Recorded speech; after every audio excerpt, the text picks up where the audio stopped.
So evaluation, one slide, this is it. Patrick is the world's expert on evaluation. I am certainly not a hemodynamicist, and so I cede to him as far as the magnitude of the shunt, but this is just an experience that we had recently. So when we were doing the study in the Neonatal Research Network, which I'm going to talk about briefly here in a moment, we had to survey the sites to see how they diagnosed PDA. And this is six of the 18, or actually more than 18, different responses we got from the sites. So some use the relative size of the ductus to the pulmonary artery. Some of them look at the size of the ductus using color. Some of them look at the degree of left atrial and left ventricular volume overload. Some of them look at the diastolic runoff, et cetera, et cetera. And so there's a lot of heterogeneity in the real world as far as how to diagnose a PDA. And we've all, or at least I've had the experience of having a baby have several echocardiograms over a period of weeks, usually around pulmonary hypertension, sort of an older baby, but sometimes babies that are more early in life. And I've asked the one cardiologist, say, can you go back and look at the last 3 echocardiograms the baby's had and see what you think? And when you have one person go back and look at the 3, sometimes those readings could be very different than what the actual reading was.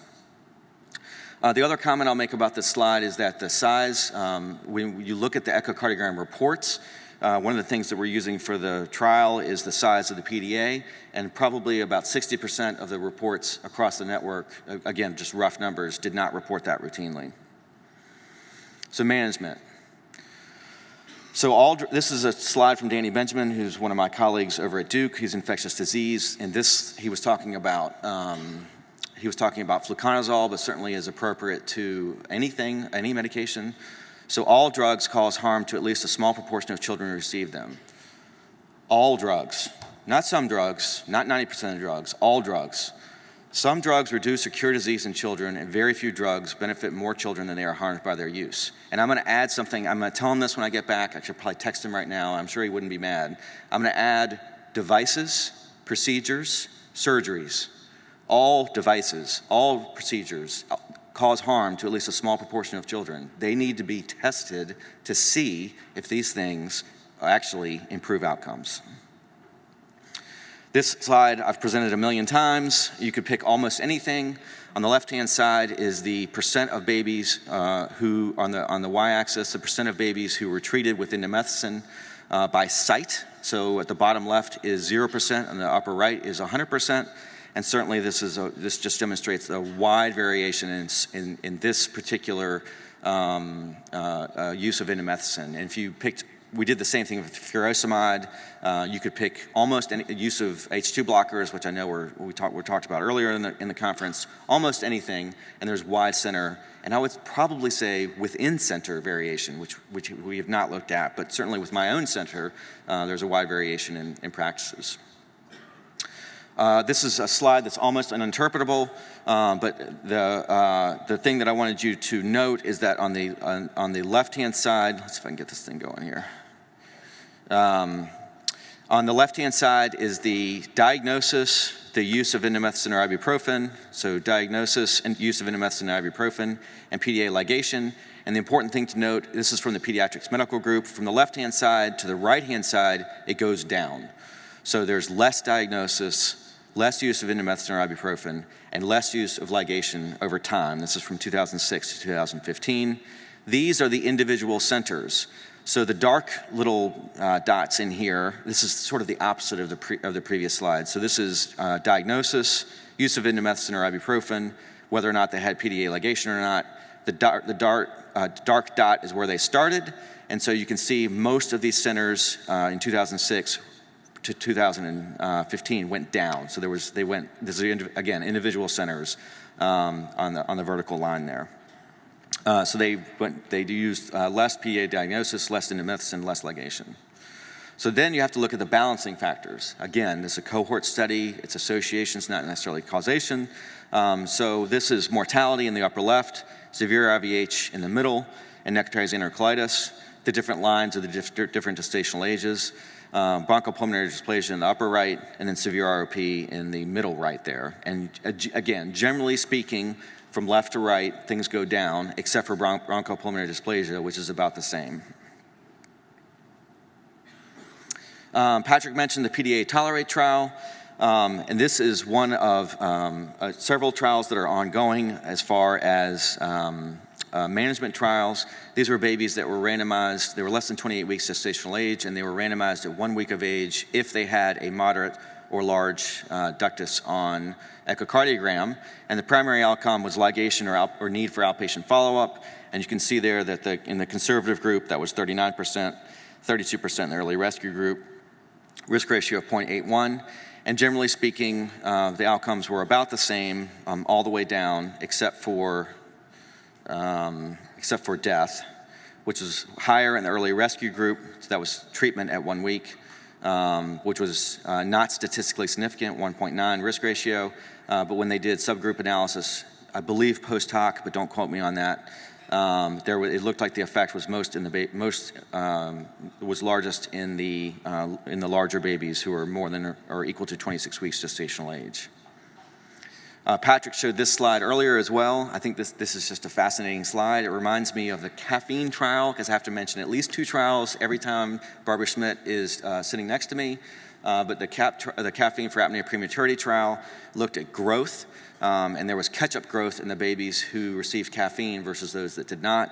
And so this is very similar concept to that, in that the ductus was generally closed in the majority of infants by about 6 weeks. I put the single center experience on the right there to just demonstrate that they look the same. So clearly there's no statistical test between the two, but I find this is a fascinating concept. Okay, so what are we going to do? So I've said that I'm not sure that PDAs cause anything bad in babies. I'm not sure. And so we designed this study. We probably started designing the study probably close to 15 years ago. It's gone through various iterations, and now is actually getting ready to start enrolling participants. So this is the NSEHD Neonatal Research Network PDA trial. We're randomizing babies to either active treatment or expectant management. Active treatment would be treatment when the baby has a symptomatic PDA, protocol defined, which I'm going to talk about in the next slide, or treatment when the baby has cardiopulmonary compromise, also protocol defined in the next slide. The primary endpoint is going to be death or BPD, the physiologic definition at 36 weeks postmenstrual age. There'll be about 1,100 babies enrolled, and then the clinicaltrials.gov number is there, so you can see more detail for anyone who is interested. These are the protocol definitions. This is a summary. This is not the manual of operations goes into a little bit, much more detail about this. But essentially, the way I think about it is the baby has no symptomatic PDA. That's on the left-hand side, or the baby has cardiopulmonary compromise on the right-hand side, and in the middle is sort of everything else. So on the left-hand side, if there's no PDA in echocardiogram, obviously there's no symptomatic PDA. The interesting thing is when you get sometimes I have the opposite experience with Patrick, where I have colleagues of mine say, this baby has a PDA. There was no question about it. I know it. The kid's sick as snot.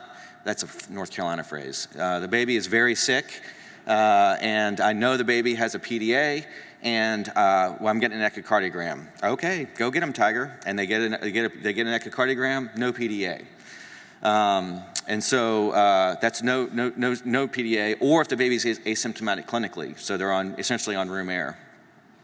The symptomatic PDA is everybody in the middle, and on cardiopulmonary compromise, it's large PDA and echocardiogram. Again, that's protocol defined, and severe clinical symptoms, which is essentially on the ventilator with an FiO2 of more than 50%. And what will happen is the babies will be diagnosed with symptomatic PDA. They have to be gestational age 22 to 28 weeks, postnatal age 2 days to 21 days, so a pretty wide window there. They're randomized to either expectant management or active treatment. The goal of this protocol was tried to be as practical as possible. Those babies who are randomized to expectant would be observed. If they develop cardiopulmonary compromise, like I mentioned on the previous slide, then they are able to have open label indomethacin or ibuprofen. This is not blinded. And then the dotted lines there on both sides is ligation or catheterization, which is per the clinical team. So there's no protocol requirement for ligation or catheterization. It was just too untenable to many of the site PIs to mandate either one of those things. Babies who are randomized, one more minute, yep. Babies who are randomized, I have like this is almost last slide. So who are randomized to active treatment, are get indomethacin or ibuprofen per site. And again, the dotted line there is ligation or cath per the clinical team. So the status is that it's approved and prioritized. The DSMB is reviewed. We got an FDA exemption for an IND. We have about 5 sites, maybe 6 with IRB approval. Hopefully we'll enroll the first participant in the next couple months. We're going to review the enrollment after 1 year. And then the final participant will be enrolled in 2023 or 2024. And of course, there is a 2-year follow-up, which will be nice to have. So in conclusions, this is the same slide that I had before. So PDAs close eventually. They persist longer in babies with lower gestational age and lower birth weight. There's an uncertain causal link between PDA and any important health outcome in premature babies. Prophylaxis clearly decreases PDA, no question, but not important health outcomes.